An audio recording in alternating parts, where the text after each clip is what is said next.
Welcome back to our news bulletin. We start from Pakistan, whose Foreign Minister Shah Mahmood Qureshi says Indian oppression cannot suppress the voice of Kashmiris. Meeting a delegation of Hurriyat leaders in Islamabad, Qureshi said New Delhi's excesses in the occupied valley have exposed the Indian government before the world. According to the Foreign Office, Hurriyat leaders appreciated Pakistan's efforts for sensitizing the international community to the Kashmir issue. Earlier in his meeting with Azad, Jammu and Kashmir's parliamentarians, the Foreign Minister said Pakistan will continue its moral and diplomatic support for the Kashmiri people. The Foreign Minister said the discussion on Kashmir in the UN Security Council is Islamabad's success. Iran has denounced US sanctions as a criminal act against the country. Iran's Supreme Leader Ayatollah Ali Khamenei says Tehran should become strong enough to confront its enemies' plots. Addressing a meeting with commanders and staff of the country's air force, Khamenei said enemies' plots against the Iranian nation are doomed to fail. He said Iran poses no threat to any country as it only aims to guarantee its own security. Khamenei said due to sanctions, Tehran aims to distance its economy from being dependent on oil exports. Khamenei has vowed to strengthen Tehran's military capabilities despite pressure from the West to curtail its military capabilities. Turkey's defense ministry has threatened to strike back if its military outposts in Syria's Idlib come under attack. Under an agreement with Russia, Turkey has set up 12 observation posts in the province to avert an offensive by Syrian government forces. Turkish President Recep Tayyip Erdogan has given Syria an ultimatum to pull its troops away from Turkish observation posts by the end of February. Erdogan's top press aide said the escalation in Idlib was becoming unacceptable for Ankara and blamed the Assad regime for the crisis. A Russian delegation was to meet with Turkish officials to discuss the situation on Saturday. Malaysian Prime Minister Mahathir Mohamad says the US has legalized the Israeli occupation of Jerusalem with its Middle East peace plan.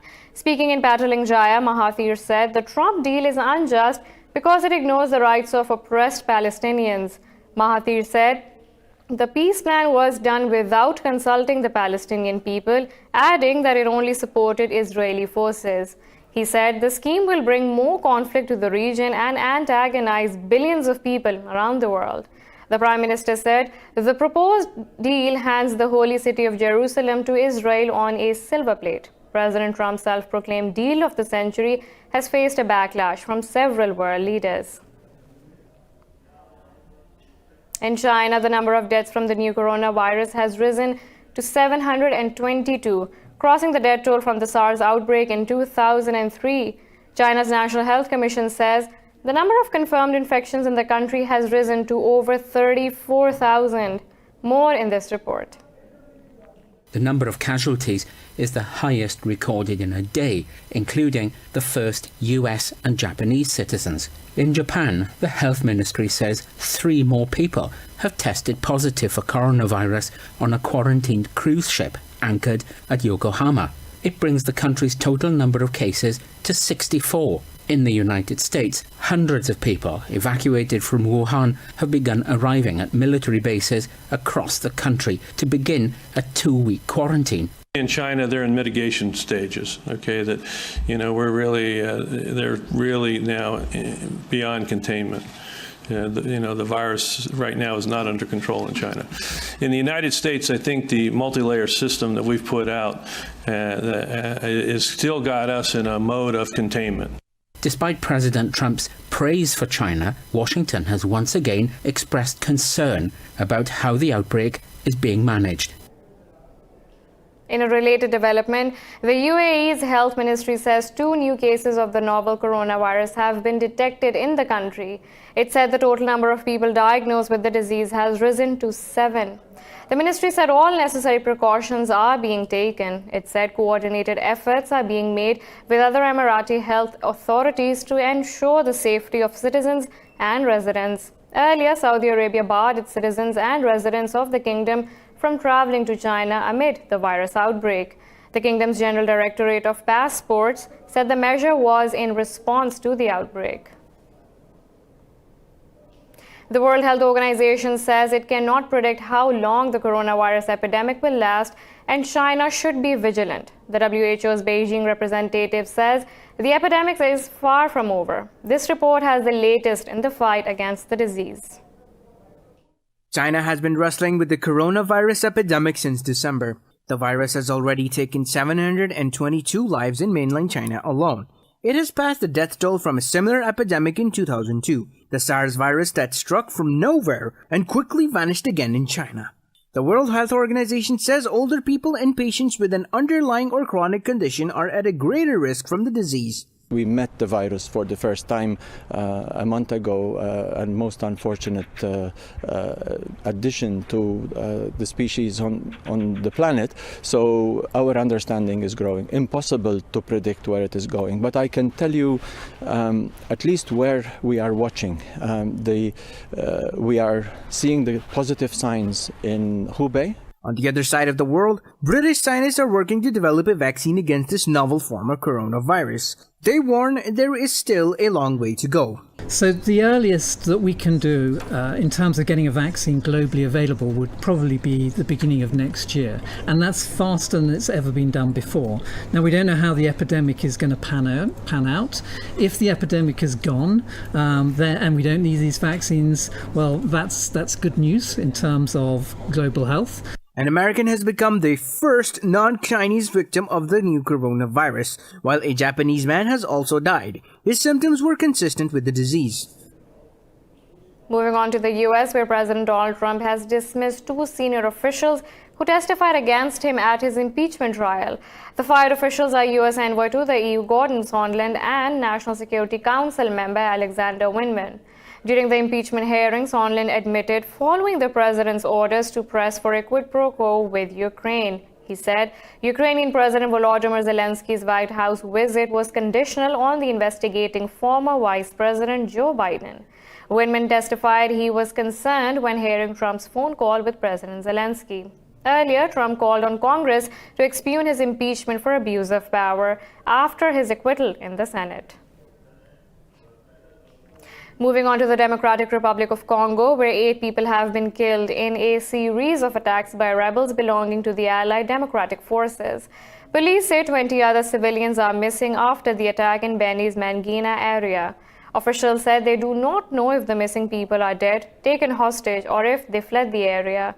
Last week, 24 people were killed in an ADF attack in the North Kivu province. Over 300 civilians have died in rebel attacks since Congo's forces launched an offensive against armed groups in Beni last October. France says it has killed 30 militants in Mali. In a statement, the French military said the militants were targeted in 3 different operations over the past 2 days. It said the operations targeted Al-Qaeda and ISIS-linked groups. In November last year, 13 French soldiers were killed in a helicopter crash during an operation in northern Mali. It was the heaviest single loss for the French military in nearly 40 years.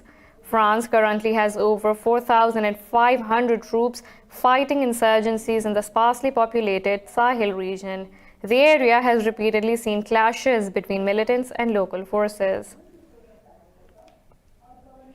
France's President Emmanuel Macron has warned that European countries cannot remain spectators in a new arms race. Talking to military officers in Paris, Macron said the EU must play a direct role to stop nuclear proliferation. He said France has already reduced the number of its warheads to under 300. With the UK's official departure from the EU, France is now the only nuclear power in the bloc.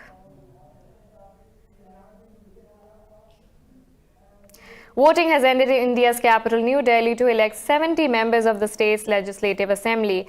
The ruling Bharatiya Janata Party is contesting under severe criticism of the controversial Citizenship Act. The Indian Election Commission has identified 516 locations and 3,704 polling booths as critical voting stations.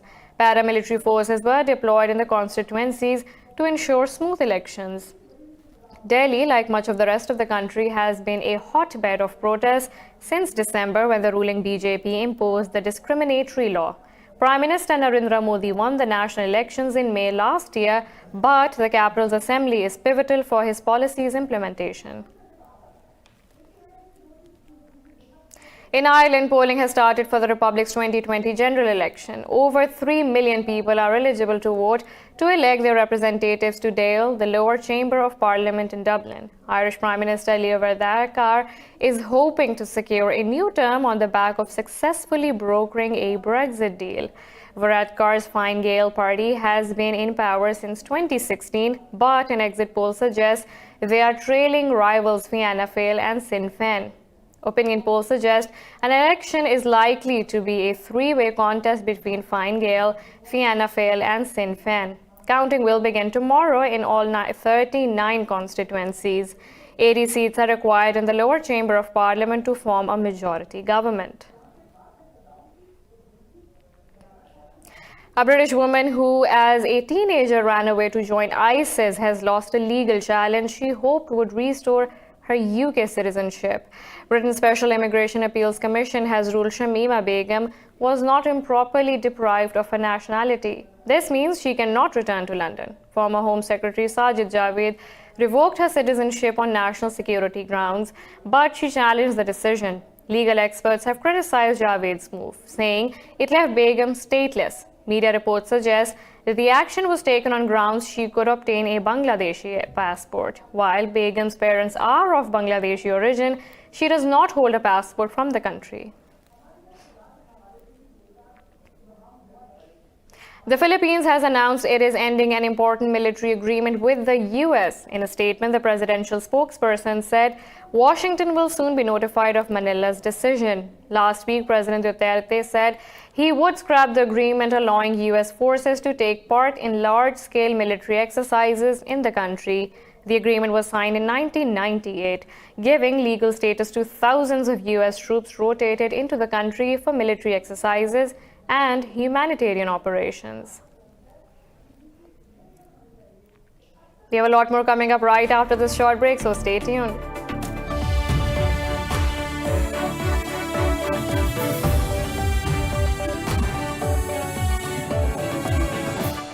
Welcome back to our news bulletin. Russia has pledged to boost military and economic cooperation with Venezuela despite growing U.S. pressure. After meeting his Venezuelan counterpart in Caracas, Russian Foreign Minister Sergei Lavrov called attempts to remove President Maduro by force unacceptable. The U.S. accuses Maduro of leading a corrupt and brutal regime. Yesterday, Washington imposed sanctions on Venezuela's state-run airline Conviasa over shuttling corrupt officials. The U.S. backs opposition leader Juan Guaido, who declared himself the country's interim president. Russia is Venezuela's key ally, lending billions of dollars despite years of hyperinflation and the exodus of 5 million people. We wholeheartedly condemn blackmail, sanctions, and other measures that go against the Charter of the United Nations, and this includes military intervention in sovereign nations. In Kazakhstan, 8 people have been killed and dozens injured during clashes involving hundreds of villages in the southern Jambail region. In a statement, President Kassym-Jomart Tokayev said the situation is now under control. The Interior Ministry said nearly 30 houses and a number of vehicles were damaged during the clashes. It said police have detained 47 suspects in connection with the killings. Ministry officials said the fighting occurred in several settlements in the Kordai district of Jambail. They said it is unclear what started the fighting. The conflict is widely believed to have pitted majority Kazakhs against the minority Dungans. Canadian Prime Minister Justin Trudeau has arrived in the Ethiopian capital of Addis Ababa to attend the African Union Summit. Diplomats say Trudeau's visit is part of efforts to pursue support for a rotating seat for Canada on the UN Security Council. Canada, Ireland, and Norway are looking for 2 seats that open up in 2021, for which voting will be held on June 17th. Africa has 54 of the 193 votes at the UN, but senior Canadian government officials have largely ignored the continent since Trudeau took office in 2015. In Australia, severe weather warnings have been issued as floods are expected to hit the country's coastal areas of New South Wales. The Meteorological Bureau said the eastern state will suffer heavy downpours, calming the region's bushfire crisis. The Bureau has warned of dangerous flood conditions for this weekend. The Met Department said yesterday was the wettest day recorded in Sydney for over a year. The inundation closed roads and disrupted public transport. The NSW Fire Service says the rains have put out a third of the fires in the region, but 43 blazes are still burning. Scientists are saying record high temperatures set off by global warming are causing the Antarctic ice cap to melt. They say increased temperatures are destroying glaciers and raising sea levels. This report describes how. Antarctica's hottest day has just been recorded, a high of 18 degrees Celsius. The reading was taken by the Argentine research base Esperanza and is the hottest since 2015. The temperature was recorded on the Antarctic Peninsula at the continent's northwest tip. The UN World Meteorological Organization spokeswoman Claire Newless says the temperature surge is not a figure associated with Antarctica, even in summertime. What we know is of great concern. The Antarctic Peninsula, so where we saw this temperature record yesterday, it's the northwest tip near South America. It's among the fastest warming regions of the planet. We hear a lot about the Arctic, but this particular part of the Antarctic Peninsula is warming very quickly. The effects of the warming can already be seen in this loneliest of landmasses. There's quite a lot of conversation on Twitter at the moment with satellite images showing cracks in the Pine Island Glacier in Antarctica. They've been growing rapidly over the past few days. The European Union has a satellite called Sentinel that's been measuring and monitoring these. The World Meteorological Organization says 87% of glaciers along the west coast of the Antarctic Peninsula have retreated in the last 50 years. Thus, this trend is unlikely to end soon. In London, the wildlife and culture of Indonesia is a big feature at Kew Gardens' 25th annual Orchid Festival, which has just opened. An archipelago of 17,000 islands, Indonesia's flora and fauna are as diverse as its landscape. This report features some stunning flower arrangements. Cascading flower displays, a central glasshouse pond, and an erupting orchid volcano have transformed the Royal Botanic Gardens at Kew into a dreamland.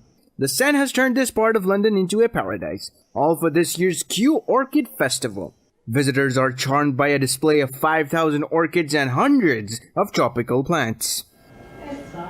I think it's really nice, it's really pretty. It's nice that they're representing different countries and they're showing biodiversity. I think it's really important because so much climate change, deforestation, so it's good to see some effort to conserve wildlife. It's stunning. I come every year. I come for two reasons. I come to see the English spring flowers, the snowdrops, the crocuses. Festival scientists hope to find new plants and to help conserve Indonesia's biodiversity.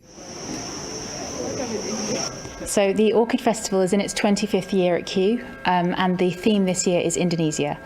We're focusing on the beautiful natural abundance of Indonesia as a country and a series of many islands, and using that to really showcase Kew science stories and the beautiful, amazing work that our horticulturalists can actually create. The festival runs until March 8th. In New York, dozens of dogs in glittery costumes paraded for the 17th annual Pet Fashion Show in Manhattan. The show is the world's largest canine couture that works for animal rescue benefit. Pets and their humans walked the ramp in neon glitter and Christmas lights at this year's New York Pet Fashion. The pets modeled as goddesses, space creatures, and even mermaids as they competed in the sci-fi and haute couture categories. Many caniners walked, others arrived in toy cars, while some were carried Cleopatra style by burly men in loincloths. All proceeds from the show went to Mayor's Alliance for New York City's Animals.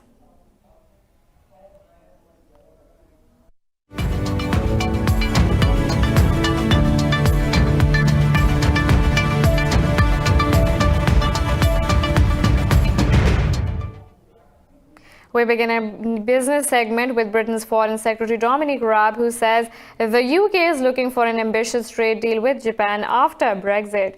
Raab met his Japanese counterpart Toshimitsu Motegi in Tokyo during his first overseas trip following Britain's departure from the EU. Raab said London and Tokyo want new bilateral arrangements similar to the EU-Japan Economic Partnership Agreement.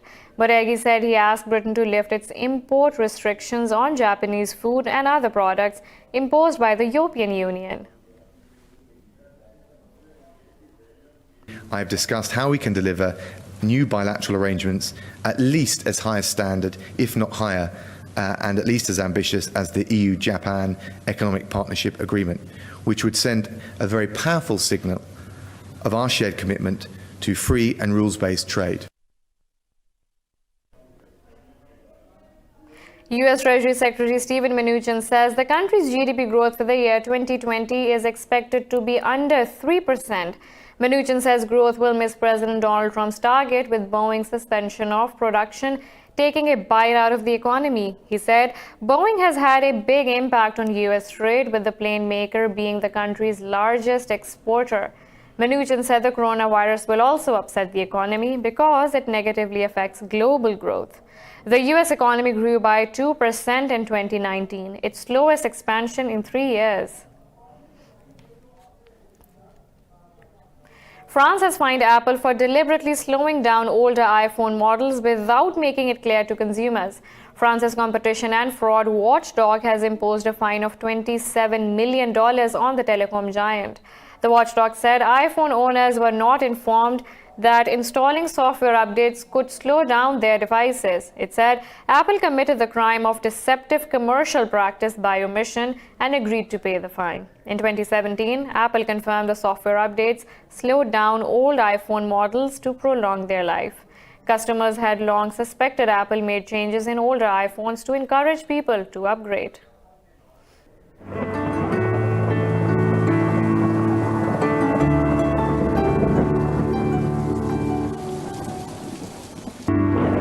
Now let's look at the weather from around the globe.